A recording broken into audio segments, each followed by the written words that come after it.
focus and center yourself. So if you're in times of pressure before a big match, if you're about to have a big interview, I'm going to show you some different poses that you can do.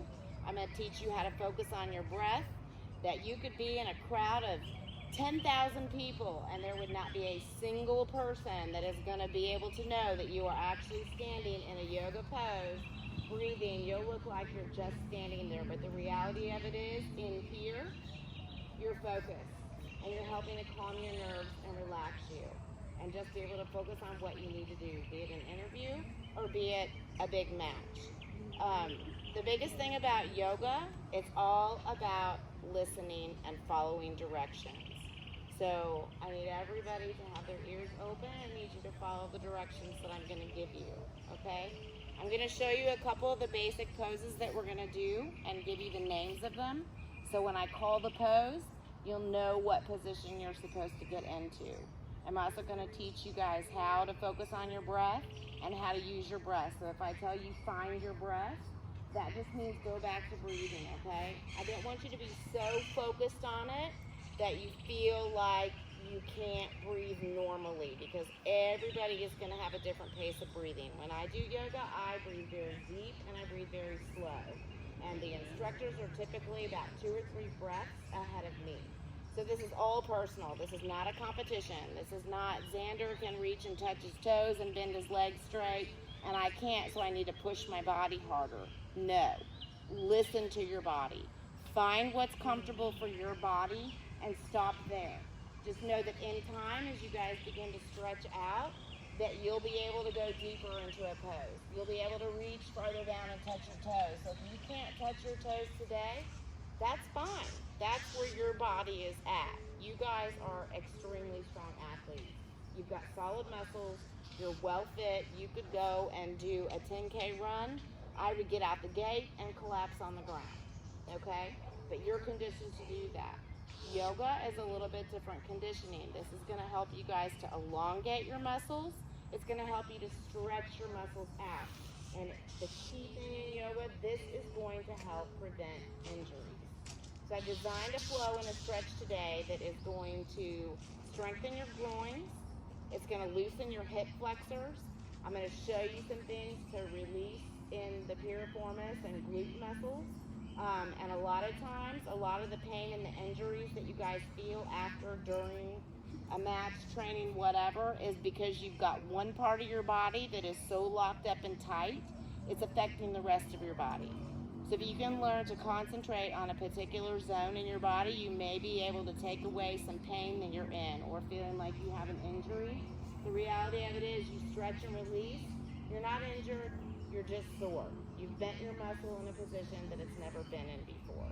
So yoga and stretching is going to help alleviate some of that for you guys and really give you a better benefit in the long run that other athletes may not be getting. They may be bigger, they may be stronger, they may be more solid, but you guys are going to have the flexibility, which gives us an advantage. We're smarter, we're quicker, we're highly skilled and trained. We add the flexibility. You guys are going to truly be ultimate machines that have a leg up on anybody else, any other athlete out there who's not getting this kind of therapy for their bodies. All right, so with all that being said, just focus on where you're at. Don't pay attention to your neighbor and what they're doing and what they can and can't do. Find what's comfortable for you. If you see me doing something and reaching and touching my toes and you can't quite get there, that's okay. Don't think that you have to go as deep or as far as I can. I've been doing this for years, all right? I do this several times a day sometimes. So I'm going to be in a place that you guys may or may not be in, all right? If I say soft knees, if you feel like you're getting a strain or a stretch in yoga, bend your knees. That every time is going to give you the push that you need. It's going to help you be able to stretch out an area that you might not be able to get to. And give you more flexibility. In time, you'll be able to straighten those knees, all right? But if you need to bend your knees when we're doing certain positions, do that so you can stretch out. Just listen to your bodies, okay? All right, so we're going to start in the center. I'm going to say mat a lot because the mat is our football in yoga, and we do locations on a mat. So if we find that we're liking this and it's becoming beneficial, I will begin to provide mats for for each and every one of you. But if I say mat, just know that it's in the place that you're in, okay? And just go the direction in which you see me move, okay? All right, so we're gonna start in the center of our mat, and we're gonna start in a seated cross-legged position. Now, a seated cross-legged position can mean anything. For me, it's most comfortable for me to sit this way. For some of you, you may want to cross your legs up. Do what's comfortable. Do what doesn't hurt your knees. You don't want to hurt your ankles. Yoga is not about injuring yourself or hurting yourself. So find the comfortable position that you're going to be able to sit for a couple of minutes and just be able to breathe. I'm going to teach you really quickly the breathing technique. Okay? And tonight is going to be a little more talking and instructional than moving forward from this, just simply because we haven't done a yoga class together and I don't know where anybody is at and what you do or don't know. Really quickly, I'm going to show you what's called a downward facing dog. This is your resting position in yoga always. So I just want to give you guys this proper form so I can just call it and not have to go around and resituate everybody for downward dog. Downward dog and child pose are both your resting positions, all right? If you ever get into a time or space where you're just crouched up, you can't breathe, you feel tense, you feel tight, you can go into a downward dog and that is going to release and stretch every part of your body. Same thing with child's pose. It's going to stretch you from the top of your head to the bottom of your feet, and it's very comfortable and just a resting position, okay? So in downward facing dog, what you do is you take your feet and you're going to come forward with your feet. You take your hands, and here again, I'm going to be in a deeper position. Some of you may only be able to come here with knees bent and this way. This is okay. But what you want to have is you want your head down always, and you want your shoulders back, and you want to be loose. You should be able to nod your head yes and shake your head no. If you can't do that, your shoulders are tense, you need to drop and release your shoulders, okay? So for me, this is what a down dog looks like. Your heels go onto the floor, and if your heels can't make it down, that's okay. Bend your knees. Find what suits your body. But you always want to take and put the weight on the palm of your hand here. Your chest needs to go down. Your head needs to go down.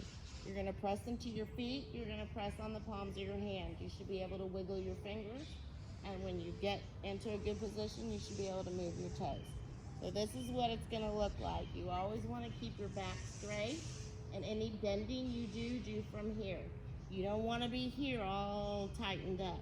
You want to make sure that you have a nice streamlined straight angle, and you'll feel the difference, okay? Child's pose. Come down, you're going to touch your toes together. You want to leave a little bit of space in between your knees because ultimately you want your body to be able to go down in here, and you want your ribs to be able to expand to give them room to breathe. All right, so child's pose is just what it sounds like. You're just simply going to come down as far as you can, and if your bum can't touch your heels, that's okay. Get in a position that is comfortable for you, but you want to have knees separated, toes touching. All right, and you're just simply going to come down, relax the entire body down, spread your legs a little further if you need to, or draw them in closer. And you're just going to lay yourself all the way down. And from there, rest and breathe. All right? Okay. So let's come back to center. Everybody cross their legs, and I'm going to teach you a real quick breathing technique. I know some of this might feel awkward or silly, but don't. We're all in it together. We're all doing it, and this is super beneficial for your bodies, okay? All right, so everybody get comfortable. I want you to take and place one of your hands on your stomach. And I want you to take and place the other hand on your chest. And what you're going to do now is you're going to draw a deep breath in, and you want to push your hand out. It's on your stomach, but you don't want the rest of your body to move. It's not this. No movement. Stay strong. Take in your core and just simply breathe. So you're going to take that breath, and you're going to make your breath rise from your stomach up into your chest. So you're going to breathe in. Bring it to your chest, and when you feel like you're full, then begin to release. Your chest hand is going to go down first. Your stomach hand should go down next. All right? So we're just going to sit for a minute, and I want everyone to just find their breath. Focus on their breath and find the rhythm and the pattern that just feels very natural for you to breathe. Don't force it, and don't try and come into a pattern that doesn't feel regulated. Okay? All right, so everybody, deep breath in. And now release. Deep breath in. And release. Inhale. And exhale. All right, everybody just close your eyes and relax and find your breath.